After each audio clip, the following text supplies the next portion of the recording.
अस्सलाम वालेकुम नाज़रीन, आऊं आहियां मोहम्मद उस्मान मल्ला। सर्वेच न्यूज़ जे सभिनी ॾिसंदड़नि खे भलीकार। बुलेटिन में शामिल कंदासीं हिन वक्त जी हिकु अहम ख़बर।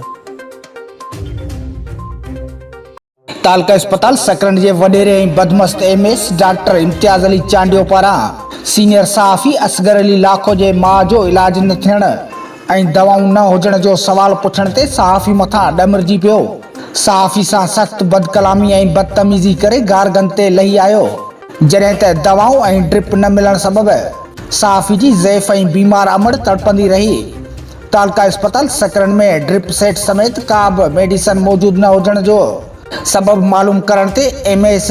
उते मौजूद सहाफ़िन असगर अली लाखो ऐं अली बहार मलाह जे मथां ॾमरजी पियो ऐं गारगंद करण शुरू करे छॾी, जॾहिं त नेशनल प्रेस क्लब जे सदर गुलाम कादर चांडियो उन मामले ते तफ़सील वठण लाइ फ़ोन कई त एमएस इम्तियाज़ चांडियो पंहिंजे वॾेरकी सोच ॾेखारींदे उन सां बि बदतमीज़ी ते लही आयो ऐं चयो त अव्हां खे जेको करणो आहे वञी करियो, आउं कंहिंखां बि डिॼा नथो। एमएस जे अहिड़े रवैये ते सहाफ़िन में सख़्त ताव पखिड़िजी वियो आहे,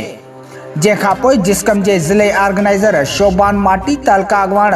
जेमिस्ट मसूद शाह, जागरता फोरम जे हुसैन बख्श कीरियो, सिंध सुजाग फोरम अॻवान मजीद अब्बासी समेत शहर जे